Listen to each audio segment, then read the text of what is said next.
Villains. There's just too many villains. Some villains are great because of the heroes that they face. Some heroes are only great because of the villains that they face. And some villains, even fictional, hit the core of societal fears so deep that no hero in all of fiction will ever stop fighting them. I've gathered 4 of the most heinous villains in all of pop culture for the most terrifying thing of all, a video essay.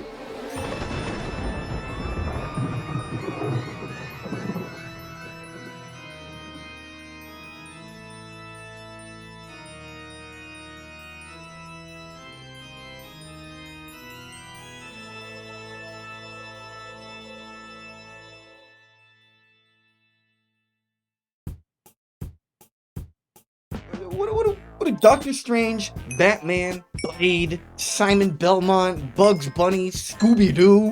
What do all these guys have in common, huh? That's right, they've all taken on Dracula in one way or another. Villains in stories serve one of the most important aspects to any story that they're in. They are the conflict. Without the villain, aka obstacle, there really isn't much of a story to tell. Now, in pop culture, there's 4 major villains that writers seem to be coming back to quite a lot. And each of them have their own unique reason for being so frequently used. We're just gonna tackle them in order of cultural relevancy. So let's circle back to 28 seconds ago when I mentioned Dracula, because Dracula's first up. Well, maybe you couldn't tell because I didn't do the intro title card for the.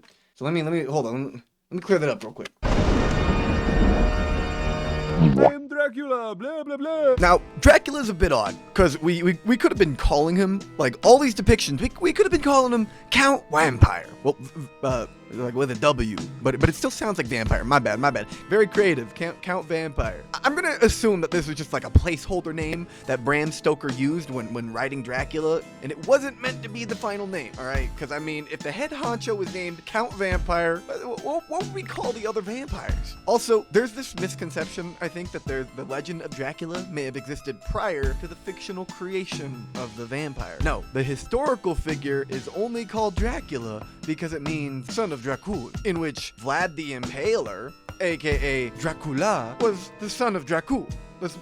That's why he was called Son of Dracul, Dracula. So, fast forward a few eons, and Bram Stoker is reading a history book where he learns of this hideous evil tyrant named Dracula, and he nabs the name, and boom, Dracula blows up. By the 1920s, Dracula was immediately in plays and later in movies, with Bela Lugosi's portrayal becoming like the classic look for Dracula. And even another 100 years later, we're sticking with that look. And so now, this is where we hit the real reason why Dracula is in the top 4 at all. Is it because Dracula is just that menacing? No.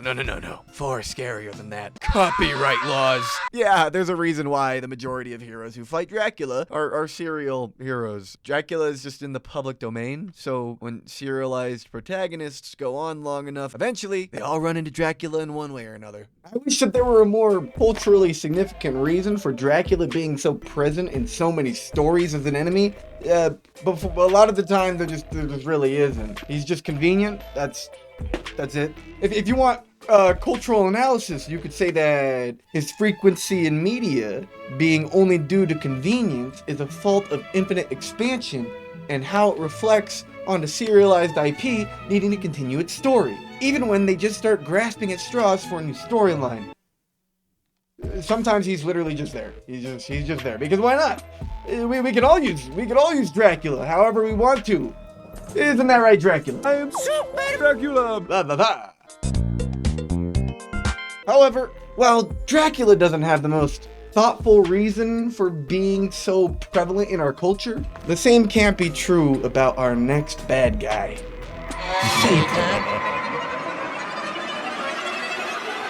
Oh, who could have guessed the big bad guy himself would even be on the list? Okay, yeah, you probably could have guessed that, but you probably didn't guess that he'd only be the second guy discussed. This is like the bad guy, apparently. Though, while Dracula is frequently used for convenience, Satan actually does have a culturally significant reason. He's just the villain in the minds of a lot of people across the world. Now, when looking at the history of Satan like we did for Dracula, you'd think, oh, that's easy.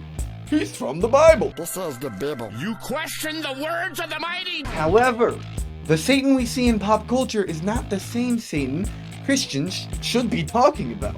This guy is not that guy. See, Satan was a fallen angel. I'm sure we all know this. But this is only a New Testament creation. Christian interpretations would see Satan as this figure that's the antithesis to God, but originally, that's not really the role that Satan plays. Satan is described as our adversary, not God's, and he's actually one of God's angels who serves one of the most important roles. Satan presents us with the opportunity to do evil, to test our free will, right? This is because originally, God wasn't seen as like the good guy versus the bad guy, Satan, right? We can see in Isaiah 45:7, it states, I form the light, I create darkness. I make peace and create evil.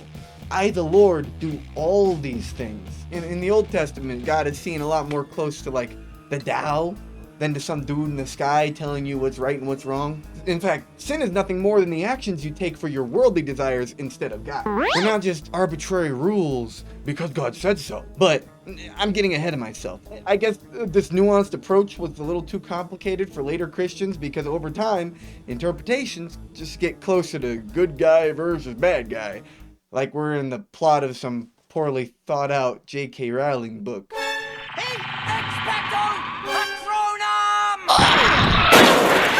Oh, wait a minute. Sorry. That's witchcraft.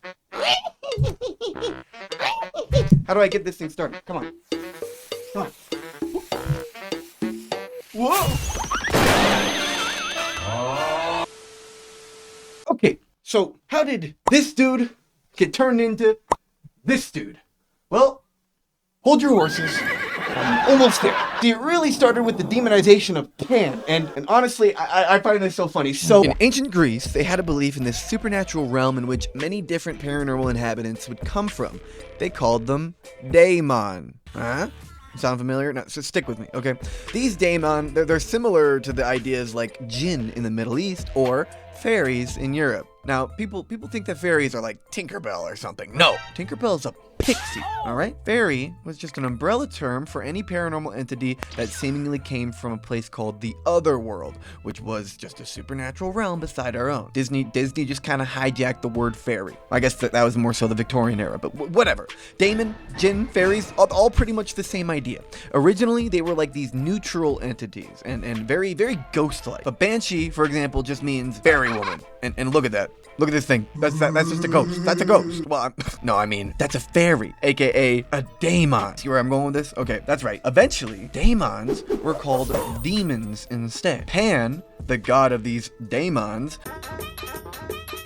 was then used as the imagery for Satan. Something interesting to note real quick is that pagans believed the veil between this supernatural world was thinnest during the two equinoxes. Halloween as a tradition is only a thing because of fairies mostly. However, the practice of dressing up as a fairy to trick them didn't translate the same to daemons. And daemons were even more intermediate than fae were, so it's ironic that nowadays that this is a fairy and this is a demon. Anyways, this is important because it would run parallel with Satan going from this nuanced deceiver to becoming this rebellious figure against God. The demonization of pagan tradition is why this fallen angel is now seen and being surrounded by a plethora of increasingly grotesque monsters. Subsequently, while Satan had become more monstrous, the 17th century would also humanize him with more works like Paradise Lost, where we get sentiments like, rather rule in hell than serve in heaven, painting this rebellious image of Satan that we see today. This combination of ghoulish monsters and rebellion to authority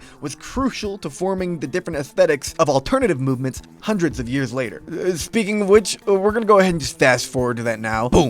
The Satanic Panic, where basically a bunch of Christian parents started to get mad at like everything because they thought Satan was everywhere. Rock music, Satan. Pokemon, Satan. Dungeons and Dragons, Satan. Ruby Roo, Satan. Monster energy drinks, Satan. The irony being that obsessively accusing your neighbor is more like something Satan would actually convince you to do, rather than think, haha, monsters and skulls look cool. And because let's be real, the majority of actual quote-off-quote Satanists are just edgy teenagers who think that the Necronomicon isn't just a fictional book. Or they're a Levian Satanist who are actually just atheists and use the name to make Christians mad because they're just a bunch of snowflakes. Even actual demonic magical work isn't inherently Satanist, right? Without a doubt, the most common demonic magic is Solomonic magic, which you will likely see it online frequently, but they're going to misconstrue it because they're really only using it as an aesthetic, and then they never read the 72 Lesser Keys of Solomon.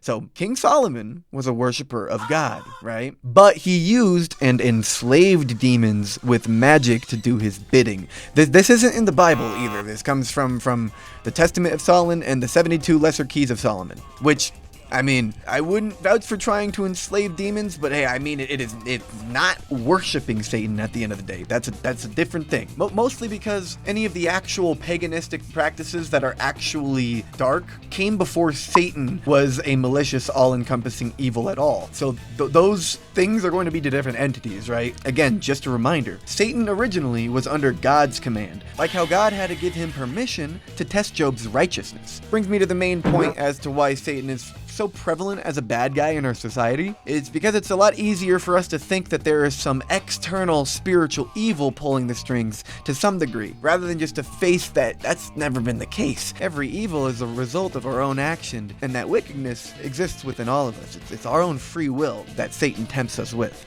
And how do we cope with that? Well, over time, we dropped that mirror that Satan forced us to hold, and we turned him into a boogeyman to deflect onto. Anyways, sorry, that section got a little complicated. To be honest, I have a lot more to say on this topic, but that's not really the point of this video, alright? So I want to just analyze these villains for what they say about our culture, and what villains may reveal inside us. Or perhaps the ones we face. Pretend that was wise or whatever. Like the next two. First, I want to talk about probably the most broad villain there is. In fact, it's such a broad villain that I struggle to call it a villain and not just a force of nature. Death. At the root of most fear is the unknown, and death is more unknown than literally anything else. It is the great unknown, that's what we call it. Despite what anyone says, the truth is that nobody really knows what happens after death. On one hand, conventional science and atheistic thought would insist that nothing does. Logic would seem to dictate that, right? Well, no, it's surprisingly back and forth. The nature of consciousness is a heavy debate and has been for thousands and thousands of years. And so, what happens when it stops isn't going to be answered anytime soon. Some people worry that death means nothingness, and some think that they're going to hell. But truthfully, we don't know. The only thing we do know is that you're no longer here. And that's the scariest part. You won't be here, and you won't have any clue where you're going, if anywhere at all. But hear me out real quick. Death can't be that scary if everybody does it, huh?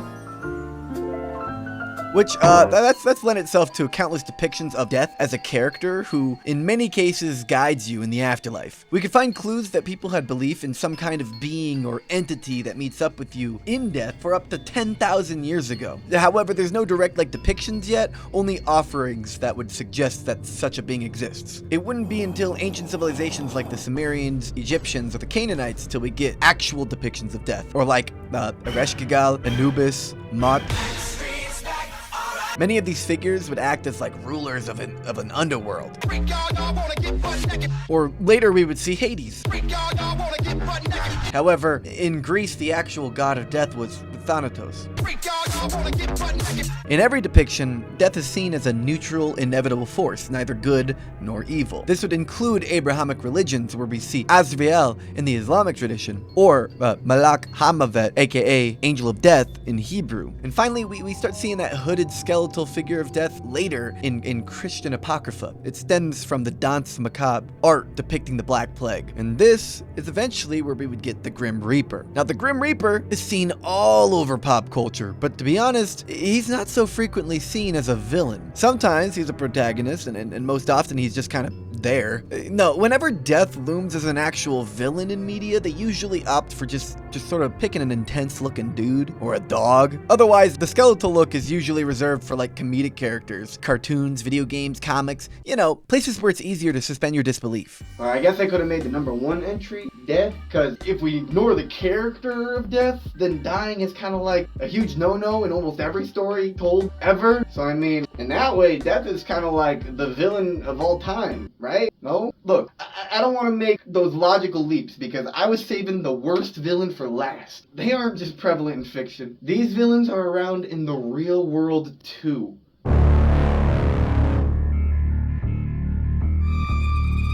Because death is real. Death is very real. You get what I mean?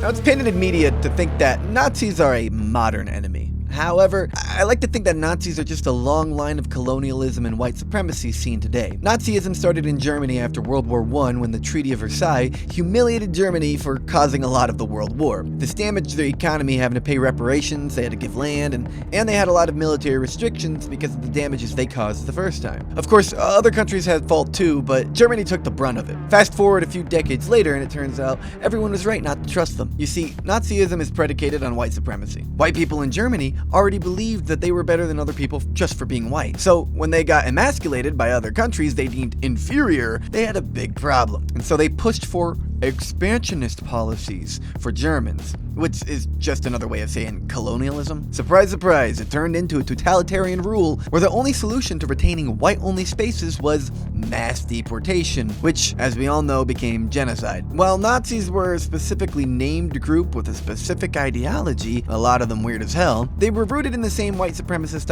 ideology that permeates society to this day. Nazism is directly connected to colonialist thinking. Its ideology of Aryan racial supremacy mirrored the logic European empires used to justify colonialism. That's why the phrase Nazi is used a lot to this day. Same ideology, different uniform. In pop culture, Nazis just became a shorthand for like this ultimate evil. They're human, yet ideologically monstrous, organized, ruthless, and fanatically committed to a destructive goal. So this archetype appears in films, comics, and especially games because it gives the protagonist or player a plethora of disposable enemies. And that's fair because this entry can be a little awkward though because, well, Nazis aren't a villain. There are many villains who are Nazis, and they often take antagonizing roles, but a villain named like a named character, you know? Like the Red Skull, for example. So you may be asking, Dracula, Satan, Death, they're all individual characters, so why the switch up for the last entry? And to that I say, shut your mouth. Anyways, if you could think of any cross-media reoccurring villains I didn't mention in this video, comment that below. Thank you for watching this far into the video. It was a topic I had on my mind for a while. It was on the idea board for a bit, and I realized that most of the villains here would fit in a Halloween special, so here we are. And hopefully, here's where you'll stay by hitting that subscribe button.